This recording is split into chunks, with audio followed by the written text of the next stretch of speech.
Saturday morning இன்றைக்கி ஆடி 18. அது எல்லாமே என் பொண்ணுக்கு பர்த்டே.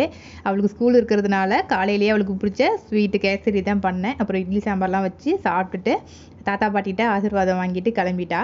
ஆடி 18க்கு சாமி கும்பிட்றதுக்காக வீட்டிலே காப்பரிசிலாம் ரெடி பண்ணிவிட்டு பக்கத்தில் இருக்கிற வாய்க்காலுக்கு கிளம்பிட்டோம். அம்மா அப்பா நான் ஹஸ்பண்ட் தான் போயிருந்தோம். போயிட்டு சாமியெல்லாம் கும்பிட்டுட்டு வீட்டுக்கு வந்தாச்சு. ஈவினிங் வந்து மாமியார் வீட்டிலேருந்து நாத்தனார் எல்லோரும் வந்திருந்தாங்க. தாருக்கு பிடிக்கும்னு சொல்லிட்டு நாத்தனார் குலோப் ஜாமுன்லாம் செஞ்சு எடுத்துகிட்டு வந்திருந்தாங்க. தாருக்கு வந்து ஈவினிங் ஸ்கூல் விட்டு வந்ததும் அப்புறம் சாப்பிட்டு சூப்பராக இருக்குன்னு சொன்னால் பக்கத்துலேயே என் ஃப்ரெண்டு பிருந்தான்னு இருக்காங்க. அவங்க தான் ட்ரெஸ்ஸு ஸ்டிச் பண்ணி கொண்டு வந்து கொடுத்துட்டு போனாங்க. நிஜமாக சூப்பராக பண்ணியிருந்தாங்க. அப்புறம் இன்னொரு ஃப்ரெண்டு கவிதான்னு இருக்காங்க. அவங்க வந்து இதுக்கு மேட்சாக வந்து ஒரு மணி மாதிரி வாங்கியிருந்தாங்க. அப்புறம் நான் தான் பேங்கிள் பண்ணேன். அவளுக்கு பார்த்துட்டு ரொம்ப ஹாப்பியாகிட்டா. ஸ்கூல் இருந்ததுனால கோயிலுக்கு எதுவும் போக முடியல. அதனால் வீட்லேயே கொஞ்சம் நேரம் மட்டும் பாவாடை போட்டிருந்தா.